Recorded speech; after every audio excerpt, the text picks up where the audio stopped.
Dakota, because that's where you'll find it. That's right, according to TripAdvisor, who just released its top 10 burger spots. The Black Hills Burger and Bun Company in Custer, South Dakota, serves up the very best one in all the country.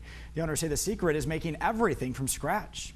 And if you're looking for something to wash down that burger, or maybe you just can't get enough of cotton candy fix, here in the middle of fair season, Faygo has your answer. The Detroit-based company has just unveiled its new flavor, cotton candy.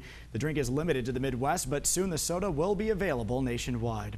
Well, here on ABC 57 News at 6, we are still getting reports of storm damage across Michiana. Outlying areas are likely to get power restored last night. How farmers are doing their best to make it business as usual despite the outages. And a good friend of mine who's lived here forever called and said, you need to go out and get everything you can that's not nailed down. Tying down lawn furniture and leaving the beach where Hurricane Arthur is tonight as the East Coast braces for a possible landfall. For us, bracing for a great 4th of July weekend. Friday, Saturday, and Sunday, I've got it in your ABC 57 First Warning Neighborhood Weather Forecast. ABC 57. And thousands of people are in Michigan this weekend for Redbud. Why things could get a bit hectic this year. Covering South Bend, Elkhart, and all of Michiana, this is ABC 57 News at 6.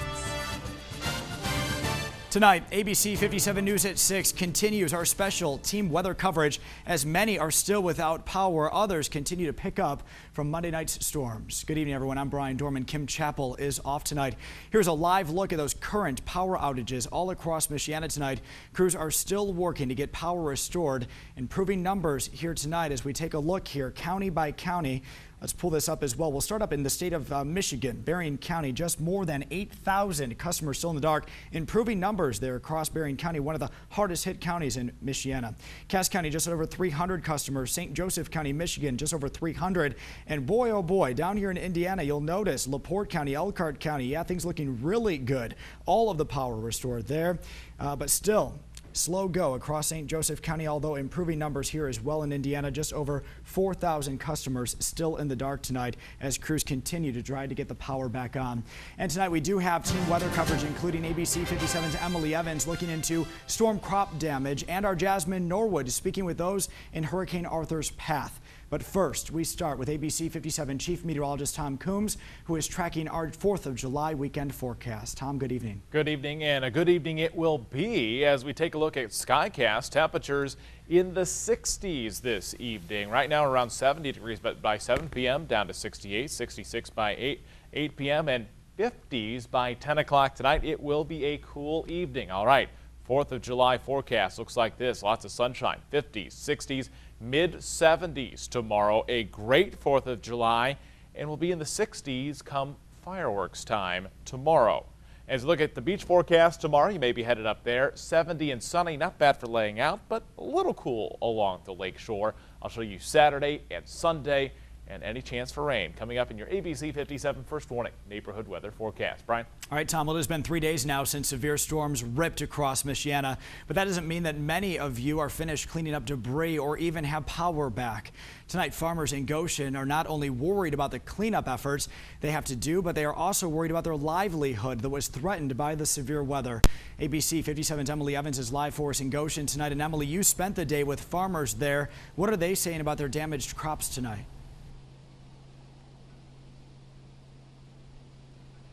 Well, bent and not broken are the key words here tonight, Brian. Although farmers here along County Road 32 in Goshen say they'll know more in about a week about how this year's crop will fare after that damage, they say the fact that the corn stalks are not broken is a blessing. The National Weather Service estimates winds up to 80 miles per hour blew through this area of Goshen Monday night. It blew corn stalks nearly flat to the ground, threatening the way of life for farmers here. The winds are also to blame for blowing a barn roof and knocking out power here at the Paul family farm. The Pauls say they've been working to keep business as usual, running generators to milk and cool their dairy cows. You do it when the cows need it.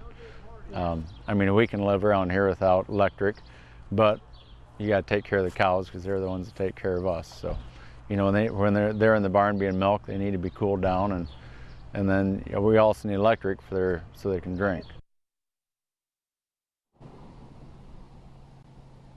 Now, Ron Paul tells me he is a third-generation farmer here on the Paul family farm. He says he's never seen damage quite like this. The Pauls say they did just recently get their power turned back on. They say they have about 65 cows they care for here. Reporting live in Goshen, Emily Evans, ABC 57 News. And tonight, ABC 57 News checked in to see which South Bend parks are still closed because of the storm damage. Potawatomi Park and Pool, Howard Park and Rec Center, Keller Park, Measle, Grove Park, and the East Race, all still closed here tonight. For a complete list of closures, click on abc57.com. Well, right now, those along the East Coast are bracing for Hurricane Arthur's impact tonight as it makes its way up the East Coast. Vacationers along North Carolina's coast spent the day packing up and even leaving. National Hurricane Center is predicting that Arthur will strengthen from a Category 1 to 2 hurricane as it sweeps on by the Outer Banks tomorrow. 4th of July firework displays have been canceled there in many towns. And tonight, ABC 57 News is tracking where Hurricane Arthur is as some of your family and friends brace for a possible landfall. Tom? That's right, tracking this storm right now. It's very close to landfall along the North Carolina coast. We're talking within miles. You can see here on the radar picture, that is the eye of the hurricane. To visually make landfall, this eye has to move over land. Has not done that. So it may be a technicality that this storm does not technically make landfall, but it's pretty close on the outer banks of North Carolina right now, near Southport, Carolina Beach. And up the coast, this is where it actually may hit landfall around Morehead City on this part of North Carolina that juts out into the ocean. Right now, it's still a Cat 1 storm at 92 miles per hour. It has to reach 96 to be a Cat 2 storm, very close to that. So we're, again, within just a few miles per hour, and forecast to strengthen. And again, that's where it may make landfall, but will impact the eastern seaboard for most of this weekend. But we're going to be high and dry. ABC 57's Jasmine Norwood has talked to a family that is now down in North Carolina, and things are getting messy down there, aren't they, Jasmine? That's right, Tom. I actually talked with the Red Cross today as well, and they say if you are heading in that direction, heading towards the East Coast, or if you've got family out there, you're going to want to download their hurricane app on your smartphone. Now, this app is free and allows you to track hurricane movement. It also tells you how fast and strong you can expect those winds to be. The app also tells you where Red Cross shelters have been set up, and once your family members check into those shelters, you'll also be notified of that as well. Now, I Skyped with a family today that's from Plymouth and just moved to North Carolina tonight. They are preparing for the hurricane to hit their area. We have 2 shelters open in Beaufort County now where you can come and, bring your own blanket and pillow and food, and they're pet friendly, but they provide cots, and everybody's just kind of laying low to see what happens between now and this time tomorrow.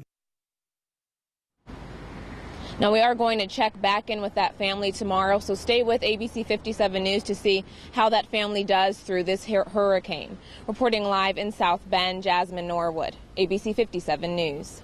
All right, Jasmine, thank you for that reporting. Continue to stay with ABC 57 News as we cover this Michiana storm damage. Some of you are getting power back. Others continue to clean up on your streets and in your neighborhood. Others are still dealing with quite a bit of damage across the area tonight. ABC 57 News will continue to follow the damage and power outage until everything is cleaned up and all of the power is back on again.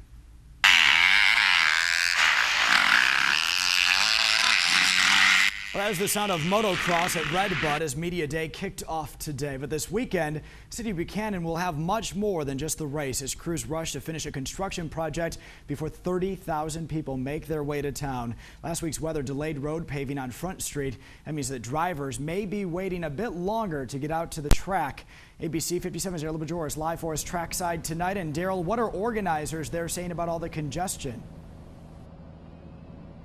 Brian, officials I talked with say they expect the project to be finished before Saturday, but the eastern side of the city will have a few extra cones and barrels, which is why they're encouraging people to take a few extra precautions. Now, if you are headed up this way, you can avoid some of that delay by not taking Redbud Trail. It seems a little weird, but organizers say coming from the north may be your best option, even if it appears to be out of the way. Police are also asking that you drive slower than you normally would. The roads are open, but there will be some construction. Take a little extra time, because even though if the street is open, we've got barrels and there is going to be some construction. We have the spectator gate on Main Street, and I think people are afraid to try something new sometimes if they haven't seen it, but we actually have more parking on Main Street than on Redbud Trail. Now, we have a link to some of those alternate routes on our website, abc57.com. And of course, stay with us this weekend for complete coverage of Red Bud. Reporting live in Buchanan, Daryl Bajoris, ABC 57 News. And today was Media Day at Red Bud in Buchanan. Of course, ABC 57 News got to look into the big championship weekend. We got to look at the drivers as they practice riding out there on the course. This is the first peek at pro riders out on the track and a chance to watch track sections close up.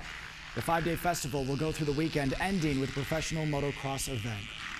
This is one of the best races on the circuit. If I had to say, there's got to be probably 40 to 50,000 people that come out, and they're very passionate motocross fans. The facility is second to none here. I mean, you see everything's all grass, it's all manicured, and it's just a really fun weekend. Yeah, super hot too the past couple of years. It'll be great this weekend. In addition to all the racing, there will also be fireworks tomorrow and Saturday night around 10:30. Well, this weekend, many of you will be hitting the road, and we have some good news to pass along here tonight. MDOT says it is suspending construction for the holiday. Today through early Monday morning, 75% of projects statewide will have lane restrictions removed. While construction zones may be closed for the holiday weekend, you should still be aware of equipment and temporary traffic patterns that still may be in place. And it is not just up in Michigan. Construction projects across Indiana too. INDOT also limited road restrictions this holiday weekend. That will run through early Monday morning. Some closures will remain on larger projects. That includes US 31 and State Road 23 in South Bend and State Road 17 up in Cass County. Well, as many of you plan to celebrate, we do have some fireworks safety tips just to pass along here this year. We do it each year. Listen carefully, though. Always important to keep water nearby, Fireworks just like a hose or a bucket, just in case things get a bit out of control. You should also avoid loose-fitted clothing because it is more prone to catch on fire. If all possible, keep your pets indoors so that they don't get hurt. And lastly, don't ever try relighting a firework that doesn't go off. If it's a dud, just let it lie. All right, for a full list of safety tips, just click on our website, abc57.com. Worth going over with the kids as well. And speaking of fireworks, if you would rather see the professionals set them off, a lot safer that way. ABC 57 News has a full list of area firework displays. Some are starting over the next couple of hours here, while others are set for tomorrow and Saturday night. To see that full list, there are a lot of them happening around different towns in Michiana. Just click on abc57.com. And continue to stay with ABC 57 News as we bring you 4th of July coverage. We'll bring you tips and reminders to make sure that you and your family are safe this holiday weekend. That is the most important thing. Again, all of that information can be found on our website, Facebook, and Twitter pages. We are all looking ahead to the 4th of July weekend. ABC 57 Chief Meteorologist Tom Coombs is busy tracking our holiday forecast. Tom. Tomorrow, we're up into the mid-70s. I'll break down Friday, Saturday, and Sunday in your ABC 57 First Warning Neighborhood Weather Forecast. Next. Plus, as you get ready to hit the road for the holiday, you want to hear about the latest vehicle recall. We're breaking down those details just ahead. Did somebody try to take her? Did they hit her first? I have no answers to that one. The search continues for a jogger's killer tonight. Police have more questions than they do answers.